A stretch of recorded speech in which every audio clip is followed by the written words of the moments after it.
الريفية، برد وثلوج في مواجهة عائلات تفترش الأرض وتحتمي بنار الحطب. وأنا كنت عايشة مع بابا ويما، هما ماتوا وأنا بقيت ميزيرية هكذا. طلبت البنية المحبوش يمدولي، درت الدوسة الأول محبوش يمدولي، زيد عاودت كي طلع المير الجديد محبوش يمدولي ويمدوا فيها بالرشاوي ديال الرجالة.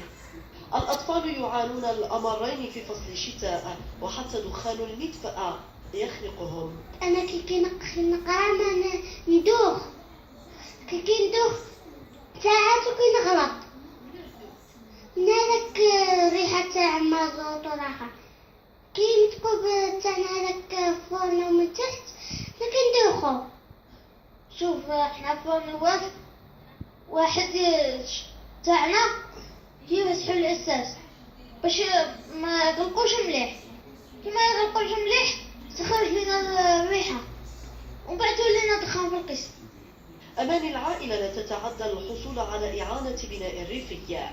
باش نتمنى الدويرة، يعني دويرة السكنة، يعني مثلا شوية ربي شوية هذيك ما هي اللي ما داريوش. بعض المحسنين تنتظر التفاتة جدية من طرف المسؤولين.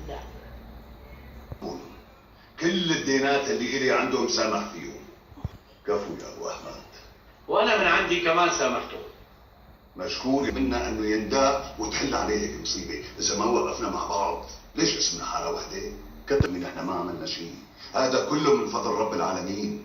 الله يبارك فيكم يا جماعة.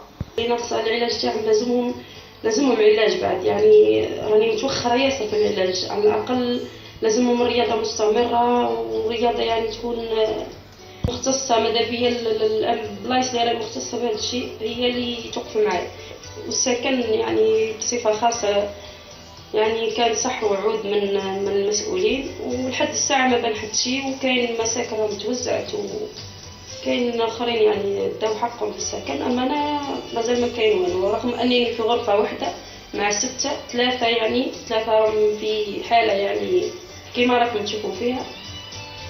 نورة تبقى تنات وخاصة مع أزمة السكن.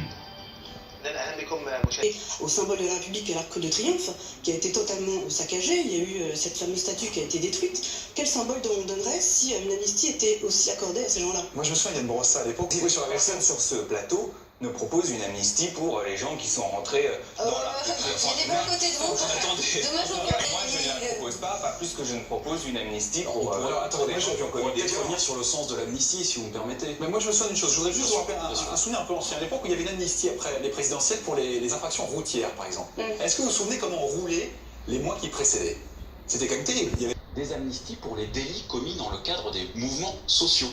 Et c'est dit très clairement, et c'est souvent même l'article 1er ou l'article 2 de cette loi, notamment celle du 4 août 1981, s'agissant de Mitterrand.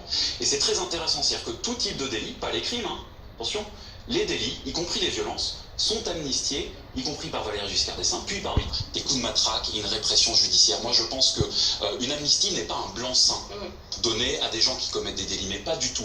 C'est plus une mesure d'apaisement et de réconciliation nationale. Et je pense que si, du côté du gouvernement, on avait un peu d'intelligence politique... C'est un encouragement à certains? Mais bien sûr que non, c'est un moyen de dire, voilà, des faits ont été commis dans un contexte très particulier, qui est un contexte de mouvement social, on comprend la colère des citoyens, et surtout, moi ce que je vois, c'est que des personnes qui ont été condamnées, même pour des faits souvent très peu graves, on vous parle d'extrême gravité, c'est faux. Venez dans un tribunal, vous verrez que c'est pas de l'extrême gravité, c'est pas de l'extrême violence. Il faut savoir raison garder.